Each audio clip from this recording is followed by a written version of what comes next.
নির্বাচনের আগে সাংগঠনিক শক্তি বাড়াতে মরিয়া বিজেপি। সেই লক্ষ্যেই ঝাড় আলতা ২ নং গ্রাম পঞ্চায়েতের ১৫৮২ নম্বর পার্টের তৃণমূলের প্রাক্তন বুথ সভাপতি পরেশচন্দ্র রায় সপরিবারে ঘাসফুল শিবির সেরে পদ্ম শিবিরে যোগদান করলেন। চলুন দেখে নেব সেই ছবি। আপনারা দেখছেন নিউজ নদিয়া এক্সপ্রেস। চ্যানেলটিকে সাবস্ক্রাইব, লাইক, শেয়ার এবং ফেসবুক পেজটি ফলো করুন আর দেখতে থাকুন নিউজ নদিয়া এক্সপ্রেস।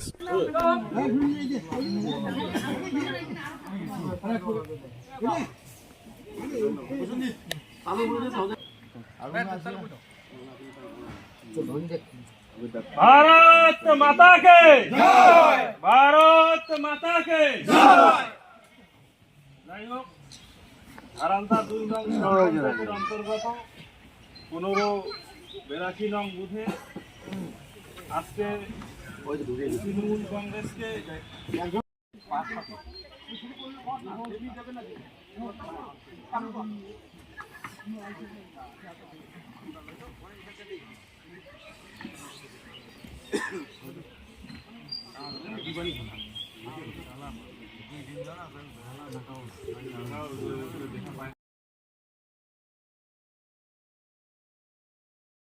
বলছেন আপনি তো দীর্ঘদিন ধরে তৃণমূল কংগ্রেসে ছিলেন, বুথ সভাপতি ছিলেন, একটা বড় দায়িত্ব পালন করেছিলেন।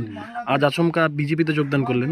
হ্যাঁ, বিজেপিতে কেন যোগদান করলাম তার কথাটা হলো, আমাকে যে প্রধান যে হলো, হ্যাঁ, সে কিন্তু আমাকে দাম দেয় না বা মিটিং মিছিলও আমাকে ডাকায় না, তাও আমি যাইও না।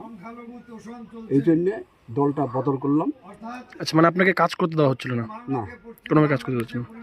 কি বলছেন, আগামীতে কি হতে চলেছে? কাজের কথা বললে তো আমাকে বলে তুমি একটা লোক, তোমার কি কাজ করবে। আচ্ছা, বললাম ২৬-এর নির্বাচনে কি ভাবছেন? আপনি তো নতুন বিজেপিতে যোগদান করলেন, ক্ষমতায় কি হবে? ক্ষমতা বিজেপি আসবে। আপনার পুরো পরিবার জয়েন করলো? পরিবার তো আগে ছিল, আমি একা ছিলাম। আচ্ছা, আর ছেলেরা আগে গেছে। আপনার হাত ধরে আপনার অনুগামীরা কি জয়েন করতে পারে? জয়েন করবে। যে পশ্চিমবঙ্গ জুড়ে যে তৃণমূলের দুর্নীতি এবং অপশাসন চলছে, সাধারণ মানুষ ক্ষুব্ধ, বিজেপিকে আনার জন্য সবাই তৈরি। আজকে যে তৃণমূলের প্রাক্তন বুথ সভাপতি পরেশচন্দ্র রায় যে আজকে যোগদান করছেন বিজেপিতে, ইনি ছিলেন তৃণমূলকে ৮২ নং বুথে ক্ষমতায় আনার কাণ্ডারি। আজকে তিনি সপরিবার সমেত ভারতীয় জনতা পার্টিতে যোগদান করছেন। আগামী দিনে এই তৃণমূল কংগ্রেসের কোনো কিছু এই বুথে থাকবে না, সমগ্র ঝাড়ালতা টু এইটার প্রভাব পড়বে। আগামী দিনে আরও অনেক জয়েনিং হবে। আগামীতে আরও জয়েনিং হবে অবশ্যই, কিছুদিনের মধ্যে আরও অনেক জয়েনিং আপনারা দেখতে পারবেন। তৃণমূল বলতে এই বিধানসভা নির্বাচনে কোনো কিছু থাকবে না। আচ্ছা, আজকের এই যোগদানে কারা কারা উপস্থিত ছিলেন? আজকের এই যোগদান সভায় বিহার প্রদেশের প্রাক্তন সংগঠন মন্ত্রী, আমাদের বিধানসভার প্রভারী শিবনারায়ণ মাহাতো মহাশয় আছেন, মণ্ডল সভাপতি পলাশ বসাক, বিধানসভার কনভেনার আশিস দেবনাথ।